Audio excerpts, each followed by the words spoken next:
In Austin, Texas, they've taken Santa Fe's 10% challenge to an extreme.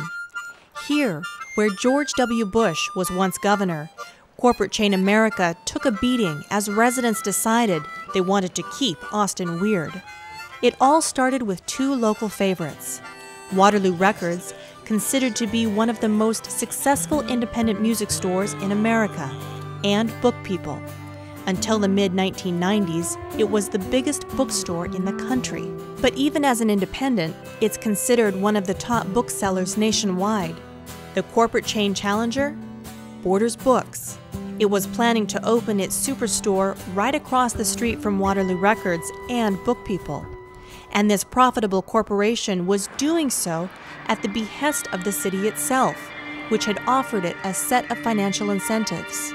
Book People and Waterloo Records cried foul over this uneven playing field, and they prepared for war. I didn't want to be involved with a kind of whiny, poor me kind of deal, so I wanted to see what I could do that would be more or less positive and that would help compete with this. So they hired this man to study the economic impact of chains versus mom and pop.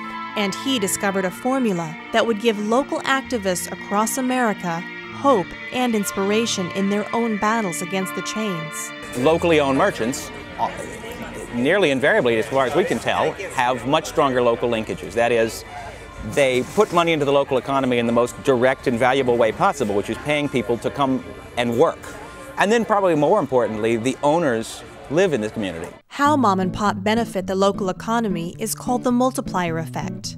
Austin presents an excellent example. If you go and spend $100 at the big box store, some of that money stays in the community to pay employees and sales tax. But corporate chains centralize their services, so a lot of that money ends up thousands of miles away in the hands of shareholders and with big city advertising, accountancy, and law firms. But as Waterloo Records and Book People discovered, spending that same $100 at a mom-and-pop store can benefit the local economy up to 3.5 times more. Essentially, what you have spent multiplies throughout the town. That's because almost all that revenue stays inside the community, as mom and pop purchase their services and supplies from other local businesses. And then those providers, lawyers, accountants, commercial artists, just to name a few, spend that money within the community as well. All in all, keeping your money closer to home. That was a dramatic finding. Borders canceled its planned superstore.